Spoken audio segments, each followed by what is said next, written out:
Hi buddies. இன்றைய காணொலியில் தமிழ்நாட்டினுடைய சிவகங்கை மாவட்டத்திற்கு அருகாமையில் நடந்த ஒரு அதிபயங்கர அமானுஷ்ய நிகழ்வை தாங்க முழுமையாக பார்க்க போகிறோம். இந்த சம்பவத்தில் ஒரு வாலிபர் கபடி விளையாடுவதற்காக அடுத்த கிராமத்திற்கு சென்று மாண்டு போன ஒரு பெண்மணியின் சேலையை தொட்ட பிறகு அவருக்கு நடந்த திகில் நிகழ்வு தாங்க இன்றைய நிகழ்வு. இதுபோல உங்களுடைய வாழ்க்கையிலும் ஏதாவது திகில் சம்பவம் நடந்துச்சுன்னா இந்த இமெயிலுக்கு ஷேர் பண்ணலாங்க. ஒருவேளை அது கஷ்டமாக இருந்துச்சுன்னா கீழே டிஸ்கிரிப்ஷனில் இன்ஸ்டாகிராம் லிங்க் கொடுத்துருக்கேன், அதில் போயிட்டு ஃபாலோ கொடுத்துட்டு வாய்ஸ் நோட்டாக கூட ஷேர் பண்ணலாம். இது வரைக்கும் நம்மளுடைய சேனலை சப்ஸ்கிரைப் பண்ணாமல் பார்த்துட்டு இருந்தீங்கன்னா சப்ஸ்கிரைப் பண்ணிவிட்டு பக்கத்தில் இருக்கக்கூடிய பெல் பட்டனையும் சேர்த்து கிளிக் பண்ணிக்கோங்க. நான் உங்கள் Afsar. Welcome to Afsar investigation.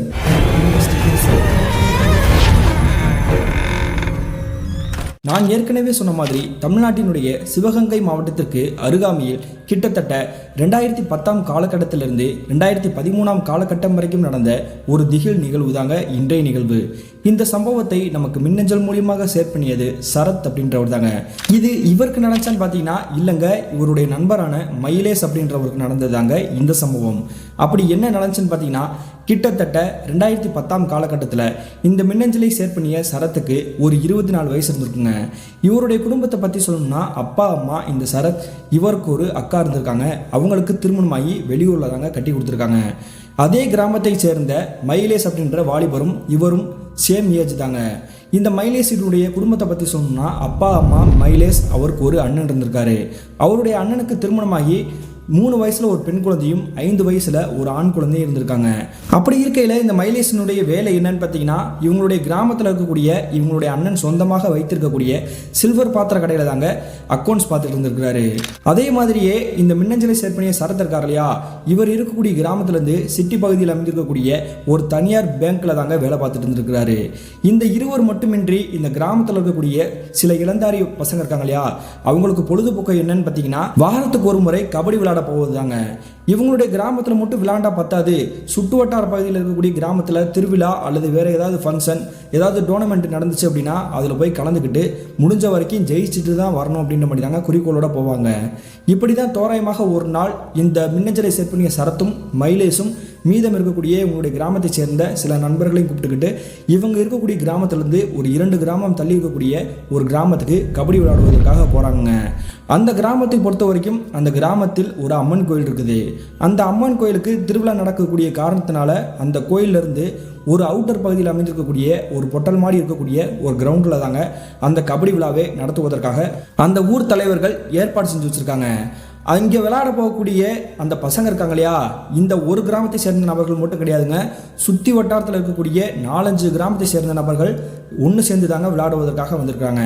இப்படி இந்த மயிலேஷ் மற்றும் சரத் இவர் கூட வந்திருக்கக்கூடிய கிராமத்து இளைஞர்கள் எல்லாருமே இரவு தோராயமாக ஒரு 7 மணிக்கு அந்த கிராமத்துக்கு போய் சேர்றாங்க. அந்த கபடி விழா எப்போ ஆரம்பிக்க போகுதுன்னு பார்த்தீங்கன்னா சரியாக ஒரு இரவு 8 மணியிலிருந்து இரவு தோராயமாக ஒரு 12 மணி வரைக்கும் தாங்க நடத்துறதாக பேசி வச்சிருக்கிறாங்க. இப்படி இந்த சரத்தும் மயிலேஷ் மீதம் இருக்கக்கூடிய நபர்கள் அனைவருமே அந்த கபடி விளையாடுவதற்காக போய் 3வது கட்டம், அதாவது இறுதி கட்டத்தை வந்து சேர்ந்திருக்காங்க. அந்த சமயத்தில் இந்த மயிலேஷ் ஆட்டக்களத்தில் இறங்குவதற்காக அங்கே இருக்கக்கூடிய நபர்கள் வரிசையாக நிற்பாங்க இல்லையா, அந்த கோடு தாண்டி போய் நின்றுக்கிறாரு. அந்த சமயத்தில் பாதி பேர் அவுட் ஆயிட்டாங்க. மீதம் இருக்கக்கூடியது 3 நபர்கள் தான். அந்த 3 நபர்களை இவர் தொட்டுட்டார் அப்படின்னா இவர் தாங்க ஜெயிச்சிருப்பாரு. ஆனால் அந்த 3 நபரில் ஒருத்தர் வந்து ரொம்ப கம்பீரமாக ஒரு 6 அடியில் இருக்கக்கூடிய ஒரு வாலிபர் தாங்க. அந்த வாலிபர் என்ன பண்ணிக்கிறாங்கன்னு பார்த்தீங்கன்னா இந்த மயிலேஷனுடைய காலை பிடிச்சிருக்கிறாரு. காலை பிடிச்ச உடனே அவருடைய கையில் இருக்கக்கூடிய நகங்கள் பயங்கரமாக இவரை போட்டு கீறி இருக்குது. கீறினதும் தாங்கிக்கிட்டே நம்ம எப்படியாவது ஜெயிச்சிடணும், நம்ம எப்படியாவது தாண்டி போயிடணும் அப்படின்ற மாதிரி தாங்க முடிவெடுத்திருக்கிறாரு. ஆனால் அந்த சமயத்தில் அங்கே நிற்கக்கூடிய அந்த ஹைட்டாக இருக்கக்கூடிய நபர் இந்த மயிலேஷனுடைய நெஞ்சின் மீது ஒரு மிதிக்கிறாருங்க. மிதித்த உடனே வலி தாங்க முடியாமல் அந்த கோட்டுக்குள்ளேயே விழுந்து அவுட்டும் ஆயிருக்கிறாரு. அதன் பிறகு அங்கே சுற்றி இருக்கக்கூடிய நபர்கள் மட்டும் இல்லாமல் அந்த ஊர் தலைவர்கள் வந்து பார்த்துட்டு இருக்காங்க இல்லையா, அவங்க என்ன சொல்கிறாங்கன்னா மயிலேஷனுடைய டீம் மெம்பர்ஸ் வந்து தோற்று போயிட்டாங்க, அதனால வெளியேறிக்கோங்க அப்படின்ற மாதிரி தாங்க சொல்கிறாங்க. எல்லாருமே இந்த காட்சியை பார்த்துட்டு தானே இருந்தாங்க. அவன் எப்படி நெஞ்சில் மிதிக்க போச்சு, இதை எதுவுமே கேட்க மாட்டாங்களா அப்படின்ற மாதிரி தாங்க கோவத்தில் இந்த மயிலேஷ் வந்து சண்டைக்கு போயிட்டாரு. இருந்தாலுமே நீங்கள் வந்து விளையாடக்கூடிய அந்த விஷயத்தில் இதெல்லாம் பொறுத்து தான் போகணும், நீங்கள் வெளியே போங்க அப்படின்ற மாதிரி தாங்க விரட்டி இருக்கிறாங்க. உடனே மயிலேஷ் வந்து கோவத்தோடையே இவருடைய நண்பர் சரத் மீதம் இருக்கக்கூடிய நபர்கள் அனைவருமே கூப்பிட்டுக்கிட்டு அந்த பொட்டல் பகுதியிலே ஒரு ஓரமாக குடிசை மாதிரி அமைச்சிருக்காங்க. இவங்க வந்து அங்கே வந்து தங்கிக்கிறதுக்காக தாங்க. அந்த குடிசைக்கிட்டே போயிட்டு சரியான கோவத்தில் தாங்க இந்த மயிலேஷ் உட்காந்துருக்கிறாரு. நீங்களும் பார்த்துட்டு தானே இருக்கிறீங்க அவங்க என்ன ஆட்டம் ஆடிட்டு இருக்கிறாங்க, அவன் என் காலை பிடிச்சி நகத்தால் கீறிட்டான்டா, நகை முழுக்க அவன் ஏதோ தடவிட்டு அந்த மாதிரி தெரியுது, என்னோட தொட முழுக்க ரத்தமாக இருக்குது, அது மட்டும் இல்லாமல் நெஞ்சில் ஓங்கி மிதிச்சிட்டான், அவன் மட்டும் என் கையில் கிடச்சானா செத்தாண்டா அப்படின்ற மாதிரி தாங்க கோவத்தோட பேசிட்டு இருக்கிறாரு. சரிடா, உனக்கு தான் தெரியும்ல, விளையாட போகிற இடத்துல எல்லா கிரமமும் சரியாக இருக்கும்னு நம்ம நினைக்க முடியாது இல்லையா, ஒவ்வொருத்தவங்க இந்த மாதிரி தான் அக்கிரமம் பண்ணுவாங்க, நம்ம எல்லாத்தையும் பொறுத்து தான் போகணும் அப்படின்ற மாதிரி தாங்க சொல்கிறாரு. அதன் பிறகு இங்கே வந்திருக்கக்கூடிய நபர்கள் வந்து கடைசியாக இவங்களுக்கு வந்து முடிவு தெரியணும் இல்லையா, அதனால அங்கேயே குடிசையிலே படுத்து தூங்கவும் ஆரம்பிக்கிறாங்க. கிட்டத்தட்ட அன்றைய இரவு சரியாக தோராயமாக ஒரு 12 மணி இருந்திருக்கும். அந்த நேரத்தில் இந்த மைலேஸ்க்கு வந்து இரவு நேரத்தில் ஹோட்டலில் தாங்க சாப்பிட்ருக்குறாங்க. அந்த சாப்பிட்ட சாப்பாடு இவருக்கு வந்து ஜீரணமாகலை, அதனால ரெஸ்ட் ரூம் போயிட்டு வந்துடும் அப்படின்ற மாதிரி அந்த பொட்டல் பகுதியிலேயே பார்க்குறாரு. அப்படி பார்க்கும்பொழுது அந்த பொட்டல் பகுதி அமைஞ்சிருக்கக்கூடிய அந்த இடத்துல இருந்து கொஞ்சம் தூரத்திலேயே இவர் கண்களுக்கு கண்மாய் ஒன்று தெரிஞ்சிருக்குது. கண்மாய் இங்கனுக்குள்ளே தான் இருக்குது, நம்ம ரெஸ்ட் ரூம் போயிட்டு வந்துடலாம் அப்படின்ற மாதிரி தாங்க அந்த கண்மாய் கிட்டே போகிறாரு. அப்படி போனதுக்கு பிறகு அங்கே வந்து கீழே இறங்கலாம்னு நினைக்கும் பொழுது இவர் நிற்கக்கூடிய இடத்துலேருந்து ஒரு 100 மீட்டர் தள்ளி யாரோ ஒரு நபர் சிகரெட் அடிச்சிருக்க மாதிரி தெரியுதுங்க. யார் இந்த நபர் அப்படின்னு உத்து பார்க்கும்பொழுது அது வேற யாருமே கிடையாதுங்க, இந்த மைலேஸ் கிட்ட சண்டைக்கு வந்தார் இல்லையா, அதே நபர் தான். அவரை பார்த்த உடனே இந்த மைலேஸ்க்கு கோபம் உச்சத்துக்கே வந்துருச்சு. எவ்வளோ தைரியம் இருந்தால் என்னை வந்து நெஞ்சில் ஏறி மிதிச்சிருப்ப, நீ கையில் என்னடா வச்சிருக்க அப்படின்னு சொல்லிட்டு கையை இப்படி நீட்டி பார்க்கும்பொழுது அவரோட கையில் வந்து நகங்கள் பயங்கரமாக வளர்த்துருக்கிறாருங்க.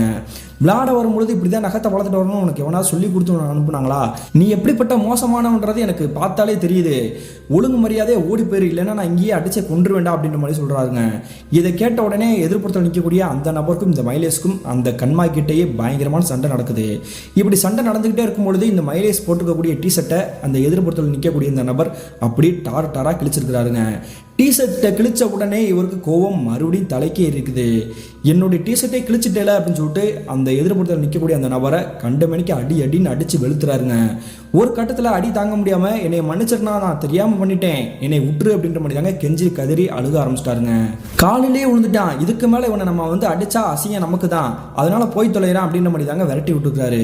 அப்படி விரட்டி விட்டதுக்கு பிறகு மைலேஸ்க்கு என்ன பண்ணுறேன்னு தெரியாமல் உடம்பு முழுக்க சேராக இருக்கு இல்லையா, அதனால அங்கேயே ரெஸ்ட் ரூம் போயிட்டு பக்கத்துலேயே அந்த கண்மாயிலேயே குளிச்சுட்டு மறுபடியும் ஏறி அந்த கரைக்கு மேலே வந்திருக்கிறாரு. அப்படி கரைக்கு மேலே வந்ததுக்கு பிறகு இவரோட உடம்புல இருக்கக்கூடிய அந்த டிஷர்ட் வந்து கிழிஞ்சு டாராக கீழே போய் கிடக்குது. இப்பொழுது நம்ம ஈரமாக வேற இருக்கோம், மூடு பனியாக இருக்குது, ரொம்ப குளிருது, நம்ம எங்கே போகிறது அப்படின்ற மாதிரி யோசிக்கிறாருங்க. அந்த நேரத்தில் சரி நம்ம பேக்கில் வந்து ஆல்ரெடி எக்ஸ்ட்ரா வந்து ஷர்ட்டு கொண்டு வந்திருப்போம் இல்லையா, அதை போய் போட்டுக்கலாம் அப்படின்ற மாதிரி நடந்து வந்துருக்குறாரு.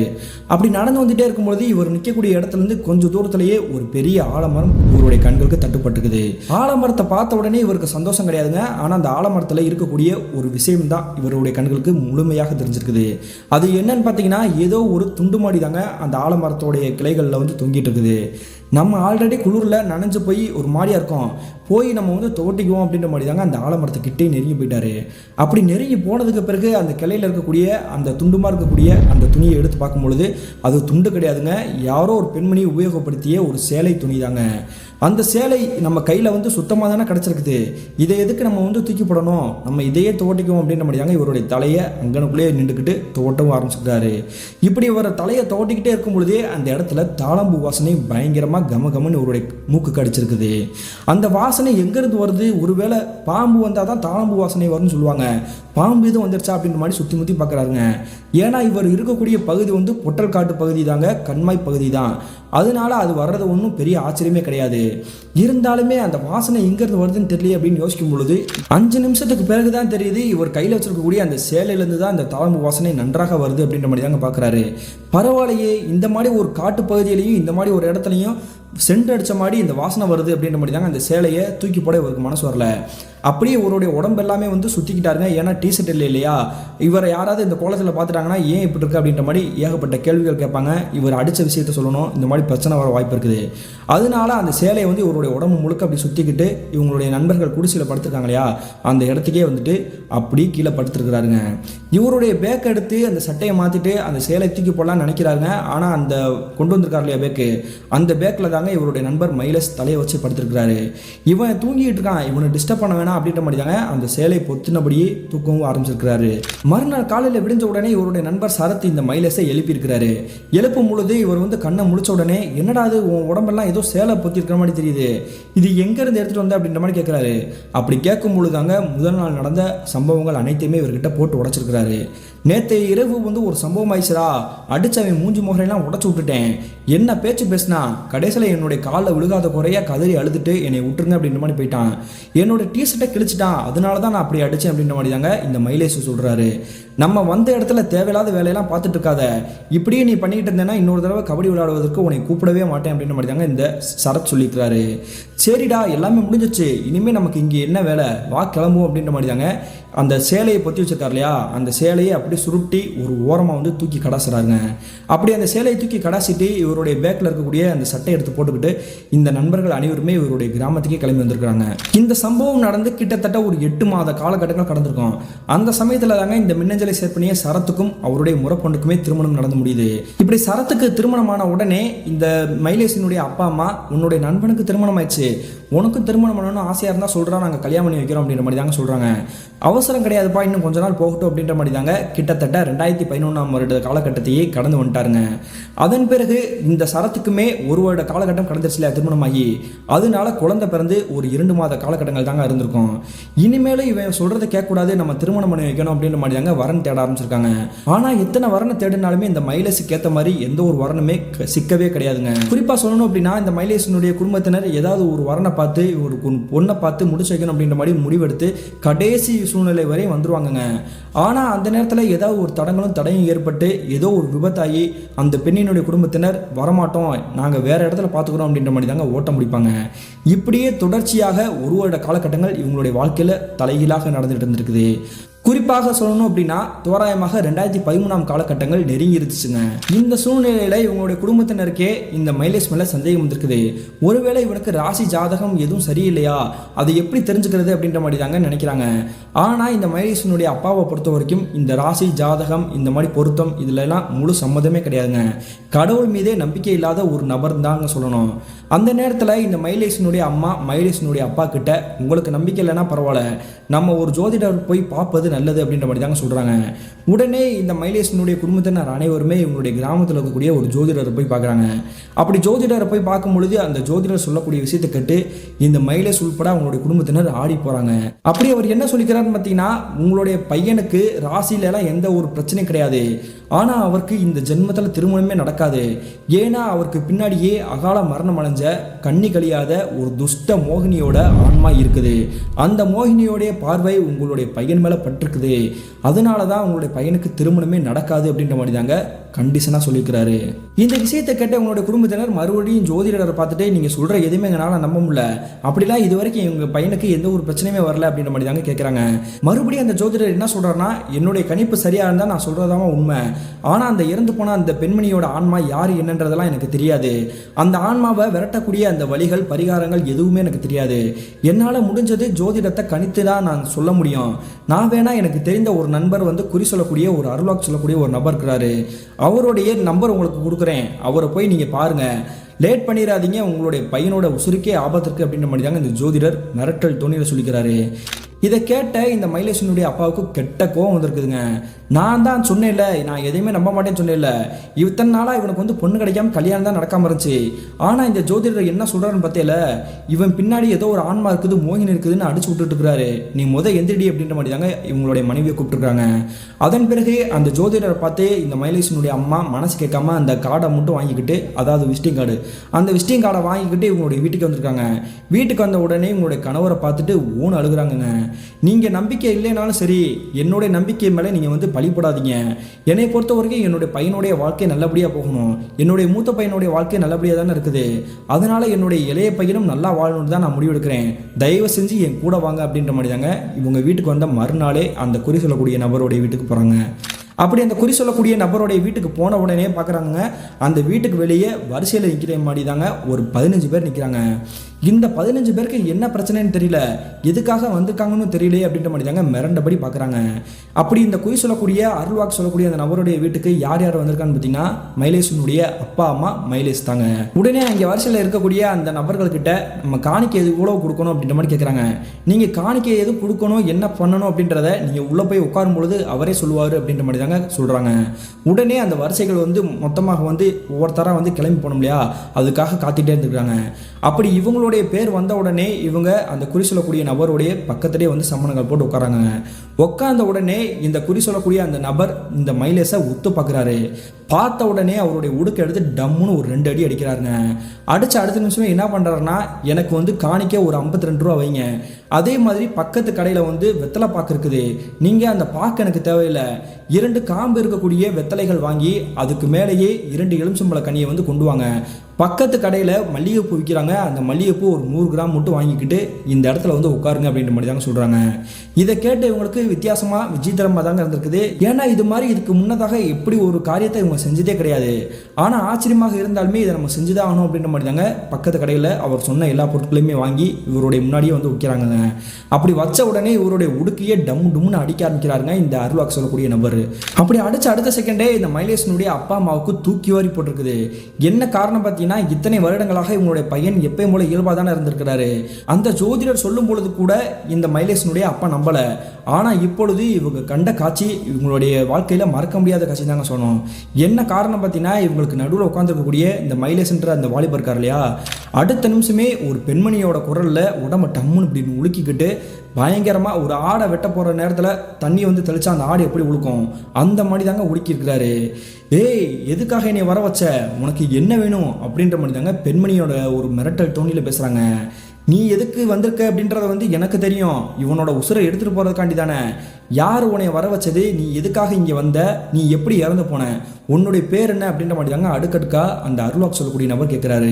அப்படி கேட்கும்பொழுது என்னுடைய பேர் வந்து சுகந்தி, நான் இந்த கிராமத்துலேருந்து பக்கத்து கிராமத்தில் இருக்கக்கூடிய ஒரு பொண்ணு தான், என்னுடைய வயசு 22 தான், என்னுடைய காதல் நிறைவேறாத காரணத்தினால நான் ஒரு மரத்தில் வந்து தூக்கு போட்டு தொங்கிட்டேன். அப்படி தொங்குனதுக்கு பிறகு அங்கே இருக்கக்கூடிய கிராமத்து மக்கள் என் மேலே வந்துட்டு செருப்பை எடுத்து அடித்தாங்க. அதன் பிறகு வந்து அதே இடத்துல ஆன்மாவாக அலைஞ்சிட்டு இருந்தேன். நான் கடைசியாக கட்டியிருந்த ஆசையாக வச்சிருக்கக்கூடிய அந்த புடவை முதற்கொண்டு அந்த ஆலமரத்திலே தான் ஒரு கிளையில வந்து மாட்டி தொங்கிட்டு இருந்துச்சு. அப்பொழுது தான் இந்த மைலேஷ் அப்படின்ற வாலிபர் என்னுடைய கிராமத்துக்கு வந்தான். யாருமே என்னை வந்து மதிக்காமல் தொடாமல் இருந்த அந்த நேரத்தில் என்னுடைய புடவையை எடுத்து அவனுடைய தலையை தோட்டி, அவனுடைய முகத்தை தோட்டி, அவனோட உடம்பெல்லாம் தோட்டி, அவன் உடம்போட உடம்பா சுற்றி அணைச்சி வச்சுக்கிட்டான். அப்போவே நான் முடிவு பண்ணிட்டேன், என்னுடைய காதலன் செத்து போயிட்டான், இப்பொழுது இவன் தான் என்னுடைய காதலன், வாழ்ந்தா இவன் கூட தான் வாழணும் அப்படின்ற மாதிரி, இவன் கூட தான் நான் இருக்கிறேன் அப்படின்ற மாதிரி முடிவு எடுத்திருக்கேன் அப்படின்ற மாதிரி தாங்க இந்த அருள்வாக்கு சொல்லக்கூடிய நபர்கிட்ட அந்த ஆன்மா சொல்லுது. இதை கேட்ட இவனுடைய குடும்பத்தினர் மிரண்டு போயிட்டாங்க. அதே சரி, நீ எப்போ இந்த பையனை பிடிச்ச, எத்தனை நாளாக இந்த பையனோட உடம்புல இருக்க அப்படின்ற மாதிரி கேட்குறாரு. அப்படி கேட்கும் பொழுது அந்த பையனுடைய உடம்புல இருக்கக்கூடிய அந்த ஆன்மா சொல்லக்கூடிய விஷயத்தை கேட்டு இவனுடைய அப்பா அம்மாவுக்கு இறக்குள்ளேயே நடுங்கி போயிடுச்சு. என்ன காரணம் பார்த்தீங்கன்னா, அந்த ஆன்மா இவருடைய உடம்புல இருந்தபடியே இவனோட உடம்பை நான் ஆக்கிரமிப்பு பண்ணி கிட்டத்தட்ட ஒரு 3 வருடங்கள் ஆகுது அப்படின்ற மாதிரி தாங்க பேரெதிர்ச்சி உண்டாக்குற மாதிரி ஒரு பதிலை சொல்லிக்கிறாங்க. என்ன சாமி சொல்லுது இந்த பெண்ணு, இத்தனை நாளாக என்னுடைய பையன் இயல்பாக தானே இருந்திருக்கான், ஒரு தடவை கூட அவன் பயந்த மாதிரியோ அவனுடைய நடவடிக்கைகளில் எந்த ஒரு மாற்றமும் இருந்த மாதிரி எங்களுக்கு தெரியல, ஆனால் இந்த ஆன்மா என்ன பொய் சொல்லிட்டு இருக்குது அப்படின்ற மாதிரி தாங்க கேட்குறாங்க. நீங்கள் எதுவும் பேசாதீங்க, நான் எல்லாமே அப்புறம் உங்கள்கிட்ட பேசுகிறேன் அப்படின்ற மாதிரி தாங்க அந்த ஆன்மா கிட்ட பேச ஆரம்பிக்கிறாரு. சரி, இந்த பையனோடைய உடம்பை விட்டு நீ எப்போ போவ, நீ சாகிறதுக்கான காரணம் என்ன அப்படின்னு கேட்கும் பொழுது அந்த ஆன்மா மறுபடியும் விரிவாக்கமாக சொல்லியிருக்குது. நான் தான் சொன்னேன் இல்லை, என்னுடைய கிராமத்தை சேர்ந்த ஒரு பையனை வந்து நான் காதலிச்சேன், அந்த பையன் வசதியான ஒரு குடும்பத்தை சேர்ந்தவன், நான் வந்து ரொம்ப வசதியிலே கீழ் மட்டத்தில் இருக்கக்கூடிய ஒரு பெண்ணு, என்னுடைய காதல் நிறைவேறாத காரணத்தினால அந்த ஆலமரத்திலே நான் தூக்கு போட்டு செத்து போயிட்டேன். அப்படி செத்து போனதுக்கு பிறகு அங்கே இருக்கக்கூடிய ஊர் மக்கள் என்னுடைய குடும்பத்தினர் பூரா கண்டுமணிக்க திட்டி அந்த ஊரை விட்டு காலி பண்ணி போக சொல்கிறாங்க. இதை எல்லாமே ஆன்மா ரூபத்திலேயே அதே மரத்திலேயே ஆவியாக அலைஞ்சிட்டு இருந்தேன். என்னால் அந்த இடத்த தாண்டி எங்கேயும் போகவும் முடியல, யாரையும் எதுவும் பண்ண முடியல. ஆனால் என்னுடைய வருத்தத்திலையும் ஒரு சந்தோஷப்படக்கூடிய ஒரு விஷயம் இருக்குது. நான் காதலிச்சேன்னு சொன்னேன் இல்லையா, அவன் விபத்தால் அடிபட்டு செத்து போயிட்டான். இருந்தாலுமே என்னுடைய ஆன்மா சாந்தி அடையாமல் அந்த மரத்தில் தான் இருந்துச்சு. எப்பொழுது என்னுடைய சேலையை வந்து இவன் தொட்டானோ அப்பொழுதே இவன் தான் என்னுடைய காதலன், என்னுடைய கணவன் முடிவு பண்ணி இவன் கூடயே வந்து தஞ்சம் புகுந்துட்டேன் அப்படின்ற மாதிரி தாங்க அந்த மோகினி பிசாசு சிரித்தபடி சொல்லியிருக்குது. சரி, நீ எல்லாமே சொன்னதெல்லாம் சரிதான், ஆனால் இந்த பையனோட நீ வந்து நிரந்தரமாக இருக்க முடியாது. ஏன்னா இந்த பையன் ரொம்ப பாவம், அவனுக்கு யாருமே இல்லை, அவன் வந்து திருமணம் பண்ணி உசுருள்ள ஒரு பெண்ணினுடைய தான் வாழ முடியும், உன்னை மாதிரி ஒரு ஆன்மா கூட வாழ முடியாது, இதை நீ புரிஞ்சுக்கோ, அவனை விட்டு போயிரு அப்படின்ற மாதிரி தாங்க அந்த அருள்வாக்கு சொல்லக்கூடிய நபர் சொல்றாரு. இதை கேட்ட உடனே அந்த பையனுடைய உடம்புல இருக்கக்கூடிய அந்த ஆன்மா டக்குன்னு டிசப்பியர் ஆயிக்குது. இதை பார்த்த உடனே அவங்களுடைய அப்பா அம்மா பதறி போயிட்டாங்க. என்ன சாமி, நீங்க கேட்ட கேள்விக்கு பதிலே சொல்லாம அவனுடைய உடம்பு விட்டு போயிடுச்சு, அந்த ஆன்மா போகுமா போகாதா அப்படின்ற மாதிரி கேட்குறாங்க. இது எல்லாத்துக்குமே பதில் நானே சொல்றேன். அகால மரணம் அடைஞ்ச துர்மரணமான அந்த பெண்மணியோட ஆன்மா ரொம்ப உக்கிரமா இருக்குது. அந்த ஆன்மாவோட குறிக்கோளே உங்களுடைய பையனோட சேர்ந்து வாழணுன்றது கிடையாது, அவனோட உசுரை எடுத்துட்டு போகணும் அப்படின்றது தான். அதனால தான் இத்தனை நாளா அவனுடைய உடம்புல இருந்தபடியே அவன் கூடயே வாழணும் அப்படின்றதுக்காக யாருக்குமே எந்த ஒரு விஷயத்தையுமே தெளிவுபடுத்தாமல் இருந்திருக்குது. இப்பொழுது உங்கள் எல்லாருக்குமே அவனுடைய உடம்புல இருக்கக்கூடிய இந்த ஆன்மா யார் என்னன்றது தெரிஞ்சிருச்சு இல்லையா? இனிமே லேட் பண்ணாது, உங்களுடைய பையனோட உசுரை எடுத்துட்டு தான் போகும் அப்படின்ற மாதிரி தாங்க சொல்கிறாரு. இதுக்கு நாங்கள் என்ன பண்ணணும், என்ன செஞ்சால் தப்பிக்க முடியும் அப்படின்ற மாதிரி இந்த மைலேஷனுடைய அப்பா அம்மா கேட்குறாங்க. எனக்கு என்னமோ அந்த பெண்ணினுடைய ஆன்மா சொல்லிச்சு இல்லையா, அந்த ஆன்மாவுடைய அந்த புடவை வந்து உங்கள் பையனுடைய வீட்டில் தான் இருக்கும். ஒழுங்காக உங்களுடைய வீட்டில் போய் செக் பண்ணி பாருங்க, செக் பண்ணி பார்த்துட்டு நாளைக்கு நீங்கள் கிளம்பி வாங்க அப்படின்ற மாதிரி சொல்கிறாரு. உடனே சரிங்க சாமி அப்படின்ற மாதிரி இந்த குடும்பத்தினர் அனைவருமே டக்குன்னு அவங்களுடைய வீட்டுக்கு போயிருக்காங்க. வீட்டுக்கு போனது பிறகு மைலேஷ் கிட்ட திரும்ப திரும்ப கேட்குறாங்க, அந்த ஆன்மாவுடைய புடவை நீ வந்து உடம்புல வந்து கட்டிட்டது உண்மையா அப்படின்ட்டு கேட்கும் பொழுது, ஆமாம் நான் பண்ணதெல்லாம் உண்மைதான் அப்படின்ற மாதிரி நடந்ததை போல சொல்லிக்கிறாரு. சரிடா அந்த புடவை எங்கே வச்சிருக்க அப்படின்னு கேட்கும் பொழுது, அந்த புடவை நான் எங்கே வச்சிருக்கிறேன், அதைத்தான் அங்கேயே சேர்த்து பகுதியிலேயே தூக்கி எரிஞ்சிட்டு வந்துட்டேன்ல அப்படின்ற மாதிரி சொல்கிறாரு. நீ முதல்ல தேடு, உன் மேலே நம்பிக்கை இல்லை அப்படின்ற மாதிரி தாங்க தேட சொல்கிறாங்க. இவரும் சுற்றி விளாசி தேடுறாருங்க. இவருடைய கண்களுக்கு எந்த ஒரு புடவையும் சிக்கவும் இல்லை. அந்த சமயத்தில் இவர் வந்து கபடி விளாண்டுட்டு ஆல்ரெடி ஜெயிச்சு வச்சிருக்கக்கூடிய அந்த கோப்பை இருக்கும் இல்லையா, அந்த கோப்பையை வச்சிருக்கக்கூடிய ஒரு சூக்கேஸை திறக்கிறாரு. அப்படி சூக்கேஸை திறந்து பார்க்கும்பொழுது இவருக்கு வாழ்க்கையில் கற்பனை பண்ண முடியாத காட்சி தாங்க கண்கள் முன்னாடி தெரிஞ்சிருக்குது. என்ன நடந்திருக்குன்னு பார்த்தீங்கன்னா, அந்த சூக்கேஸ்குள்ளே இவர் தூக்கி எறிஞ்சார் இல்லையா அந்த மண் ரோட்டில், அந்த புடவை அந்த சூக்கேஸ்குள்ளே தாங்க மடித்தபடி இருந்திருக்குது. அப்படி அந்த சேலையை கண்ட மறுகணமே இவங்களோட குடும்பத்தினர் அனைவருமே பயத்தால் நடுக்கத்தோடு தாங்க நின்றுட்டு இருந்திருக்காங்க. அதே மாதிரியே இந்த மைலேஷனுடைய அப்பா அம்மா, இவங்களுடைய அண்ணன் அண்ணி அனைவருமே பதட்டத்தோட அந்த சேலையை முதல்ல கையில் இடுறா அப்படின்ற மாதிரி தாங்க இந்த மைலேஷை பார்த்து சொல்கிறாங்க. இதை எதுக்கு நீ எடுக்க சொல்கிறீங்க, நான் எடுத்து என்ன பண்ண போகிறேன் அப்படின்ற மாதிரி கேட்குறாரு. நீ எதுவும் பேசாத, நம்ம வீட்டுக்கு பின்னாடி இருக்கக்கூடிய கொல்லப்புறம் இருக்கு இல்லையா, அங்கே இருக்கக்கூடிய ஒரு முற்றத்தில் நம்ம இந்த சேலையை முழுவதுமாக எரிச்சிருவோம். எரிச்சிட்டோம் அப்படின்னா அந்த ஆன்மா உனையே தொந்தரவு பண்ணாதரா அப்படின்ற மாதிரி தாங்க சொல்கிறாங்க. இதை கேட்ட உடனே அந்த சேலையை எடுத்துக்கிட்டு இவங்க வீட்டுக்கு பின்னாடி இருக்கக்கூடிய அந்த கொல்லப்புறம் பக்கத்துக்கே வராங்க. கையில் ஒரு மண்ணெண்ணெய் கேன்னு எடுத்துக்கிட்டு அந்த சேலையிலேயே ஊற்றி முழுவதுமாக அந்த சேலையை எரிக்கிறாங்க. அப்படி சேலை முழுவதுமாக எரிஞ்சதுக்கு பிறகு தாங்க இவங்க குடும்பத்தினர் அனைவருமே நிம்மதி பெருமூச்சை விட்டுருக்குறாங்க. இனிமேல் அந்த ஆன்மாவால் என்னுடைய பையனோட வாழ்க்கையில் எந்த ஒரு பிரச்சனையும் வராது அப்படின்ற மாதிரி தாங்க முழுசாக நம்பியிருக்கிறாங்க. ஆனால் அவங்களுக்கு தெரியாதுங்க, இதுக்கு பிறகு தான் பிரச்சனை வர காத்திருக்குது அப்படின்றத அன்றைய இரவே உறுதிப்படுத்துகிற மாதிரி ஒரு பயங்கரமான நிகழ்வு நடக்க காத்திருந்திருக்குது. என்ன நடந்திருக்குன்னா, இந்த மைலேஷனுடைய குடும்பத்தினர் அனைவருமே அவங்களுடைய வீட்டில் தூங்கிட்டு இருந்திருக்காங்க. அன்றைய நடுநிசி இரவு தோராயமாக ஒரு 2 மணி இருந்திருக்கும். இந்த சமயத்தில் யாரோ ஒரு பெண்மணி ஆங்காரமாக அழுகக்கூடிய சத்தம் இவங்களுடைய காதுகளில் கேட்டிருக்குது. இந்த சத்தத்தை கேட்ட உடனே பதறி போய் யார் இப்படி அழுகிறா அப்படின்ற மாதிரி தாங்க அவங்களுடைய ரூமை விட்டு வெளியே வந்து பார்க்குறாங்க. அப்படி வெளியே வந்து பார்க்கும்பொழுது இந்த மைலேஷ் மட்டும் அவருடைய ரூம்லேயே தான் இருந்திருக்கிறாரு. இவனோட ரூம்ல இருந்தா கேட்குது, மறுபடியும் இந்த ஆன்மா எதுவும் வந்துருச்சா, அது எப்படி வர வாய்ப்பு இருக்குது, நம்ம தான் சேலை ஏறிச்சிட்டோமே அப்படின்ற மாதிரி தாங்க சந்தேகத்தோட அவருடைய ரூம் கதவை மெல்ல திறக்கிறாங்க. அப்படி திறந்து பார்க்கும்பொழுது அங்கே நிற்கக்கூடிய ஒட்டுமொத்த உறவினர்கள் கண்களில் வாழ்க்கையில் கற்பனையே பண்ண முடியாத காட்சி கண்கள் முன்னாடி அப்பட்டமாக தெரிஞ்சிருக்குது. என்ன நடந்திருக்குன்னு பார்த்தீங்கன்னா, இந்த மைலேஷ் படுத்திருக்கார் இல்லையா, அவருக்கு பெட்டுக்கு பக்கத்திலேயே ஒரு கருன்னு கரிய உருவம் சமணங்கால் போட்டு உட்காந்துருக்குதுங்க. அந்த உருவ தோற்றத்தோட கோரமான அந்த முகத்தோற்றம் இவங்களுடைய கண்களால் பார்க்கவே முடியலங்க. அந்த அளவுக்கு பயங்கரமாக தெரிஞ்சிருக்குது. இந்த உருவம் நம்மளுடைய பையனை விட்டுட்டு போகாது போலையே அப்படின்னு நினச்சிக்கிட்டே இருக்கும் பொழுது அந்த உருவம் இவங்களுடைய பையனுடைய உடம்பையே ஆக்கிரமிப்பு பண்ணுறதை கண்கள் முன்னாடி தத்ரூபமாக பார்க்குறாங்க. அடுத்த செகண்டே இவங்களுடைய பையன் சம்மணங்கால் போட்டு அந்த பெட்டில் படுத்து தானே கிடந்தாரு, எந்திரிச்சு உட்காந்துருக்கிறாரு.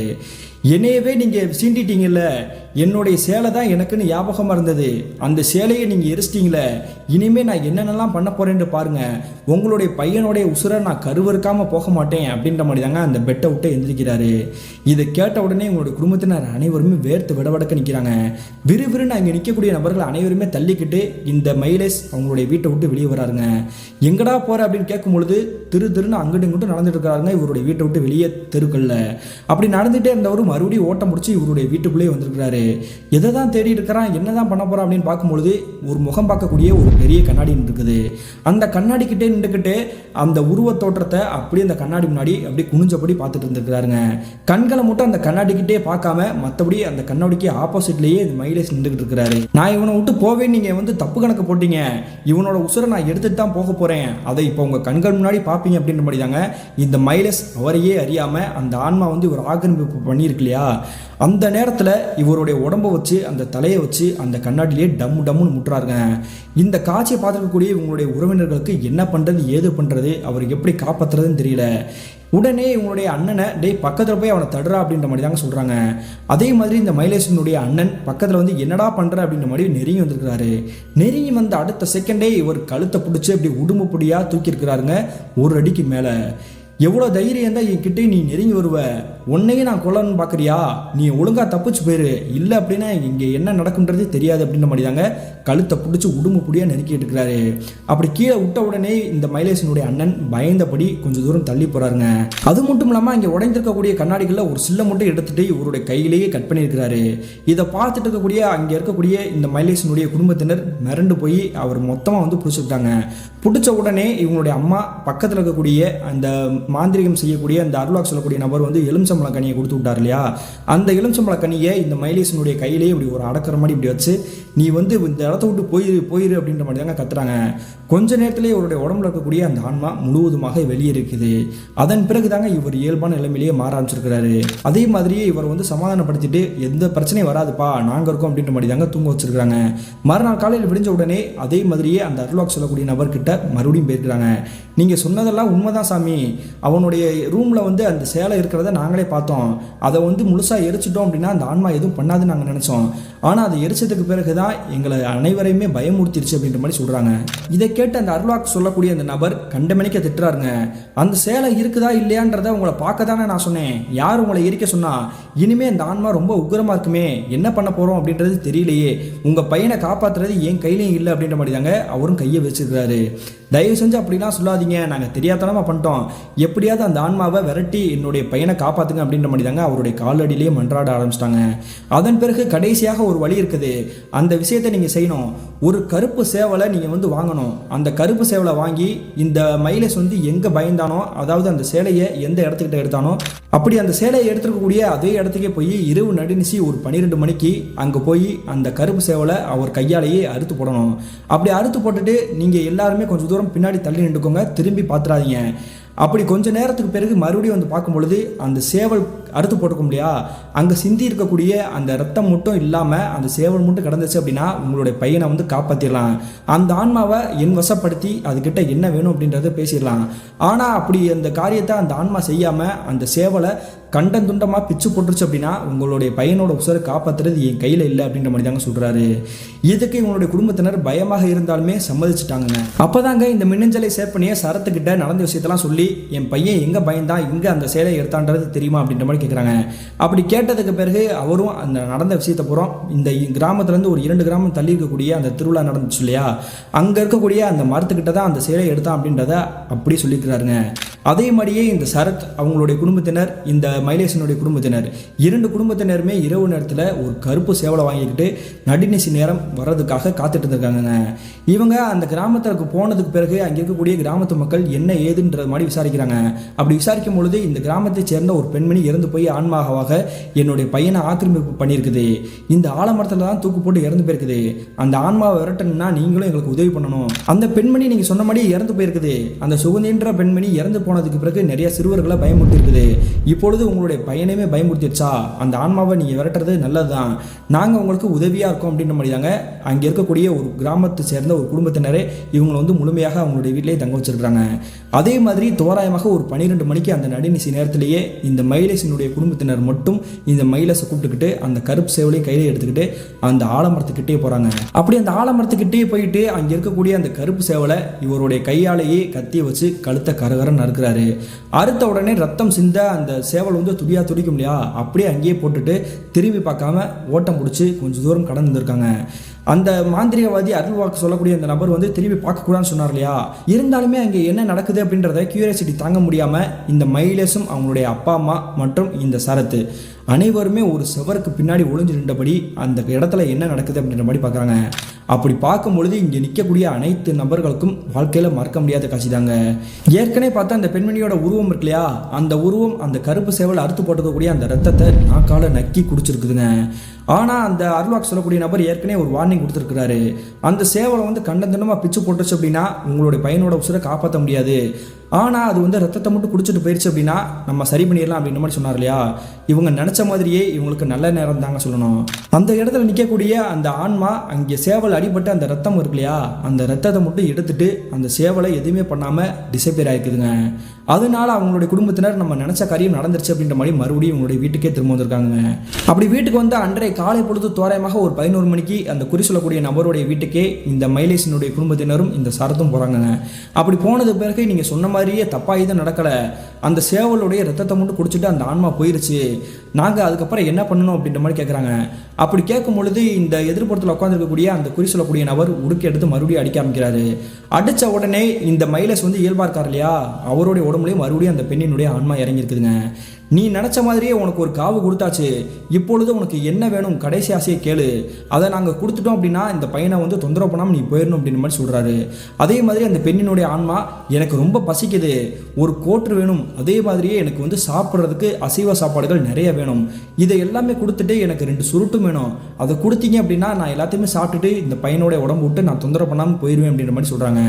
அதே மாதிரியே அந்த குறி சொல்லக்கூடிய நபர் அது எல்லாத்தையுமே நோட் பண்ணி வச்சுக்கிட்டு இவங்களுடைய குடும்பத்தினர்கிட்ட அது கேட்டதை வாங்கி கொடுத்துருங்க அப்படின்ற மாதிரி சொல்றாங்க. உடனே இந்த மைலேஷனுடைய குடும்பத்தினரும் அந்த சரத்து கூட தான் இருக்கிறாரு.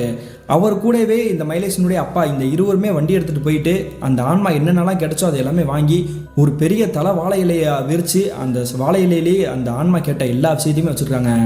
கிட்டத்தட்ட ஒரு 10 நிமிஷத்துலேயே இவருடைய உடம்புல இருக்கக்கூடிய அந்த மைலேஷனுடைய உடம்புல இருக்கக்கூடிய அந்த ஆன்மா ஒட்டுமொத்தமாக அந்த வாழை இலையில் இருக்கக்கூடிய அந்த சாப்பாடு, அந்த சரக்கு, அந்த சுருட்டு எல்லாத்தையுமே அடித்து முடிக்குதுங்க. அடித்து முடிச்சு ஏப்பம் முட்டதுக்கு பிறகு அந்த அருள்வாக்கு சொல்லக்கூடிய நபரை பார்த்து, நான் சத்தியவாக்கு கொடுக்குறேன், என்னுடைய பசியை தீர்த்துட்டீங்களே, இனிமேல் யாருக்கும் நான் எந்த தொந்தரவும் கொடுக்க மாட்டேன், இந்த உடம்பு விட்டு போயிடுறேன் அப்படின்ற மாதிரி தாங்க சத்தியம் பண்ணிட்டு டக்குன்னு டிசப்பேர் ஆகிக்குது. அதன் பிறகு இந்த மயங்கி விழுந்திருக்கக்கூடிய இந்த மைலேஷ் மயக்கத்துலேருந்து முழிக்கிறாரு. முழிச்ச உடனே இனிமேல் உங்கள் பையனுக்கு எந்த பிரச்சனையும் கிடையாது, நீங்கள் தைரியமாக போயிட்டு வாங்க அப்படின்ற மாதிரி தாங்க சொல்கிறாரு. நாங்கள் நம்பி தான் சாமி இருந்தோம், ஆனால் அந்த ஆன்மாவால் மறுபடியும் எந்த பிரச்சனையும் வராதுன்றது நாங்கள் எப்படி நம்பணும் அப்படின்ற மாதிரி கேட்குறாங்க. பொதுவாக ஆன்மாவை பொறுத்த வரைக்கும் சத்தியவாக்கு கொடுத்துருச்சு அப்படின்னா மறுபடியும் அந்த உடம்புல வந்து இறங்காது. ஆனால் அந்த ஆன்மா அதே ஆலமரத்தில் தான் இருக்கும், அதை முழுமையாக அழிக்கிறது வந்து என்னோட வேலை கிடையாது, என்னையை தேடி என்னை நாடி நீங்கள் வந்தீங்க, அதுக்காக தான் அந்த ஆன்மாவை உங்களுடைய பையனுடைய உடம்பு விட்டு பிரித்தேன். ஆனால் அந்த ஆலமரத்தில் இருக்கக்கூடிய அந்த ஆன்மாவை யார் அழிக்கணும் அப்படின்றத அந்த மரத்தோடைய சொந்தக்காரங்க தான் முடிவு பண்ணணும்.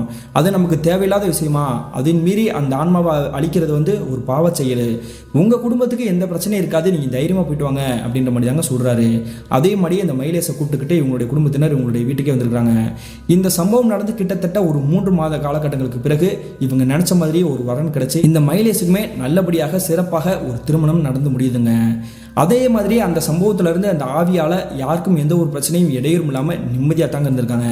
கிட்டத்தட்ட 2010 காலகட்டத்திலேருந்து 2013 காலகட்டம் வரைக்கும் என்னுடைய கிராமத்தில் என்னுடைய நண்பனுடைய வாழ்க்கையில் நடந்தது பிரதர். இந்த சம்பவத்தை உங்களுக்கு மின்னஞ்சலாக நான் ஷேர் பண்ணிக்கிறேன் அவனுடைய பர்மிஷனோடையே அப்படின்ற மாதிரி தாங்க சொல்லி முடிச்சுக்கிறாரு.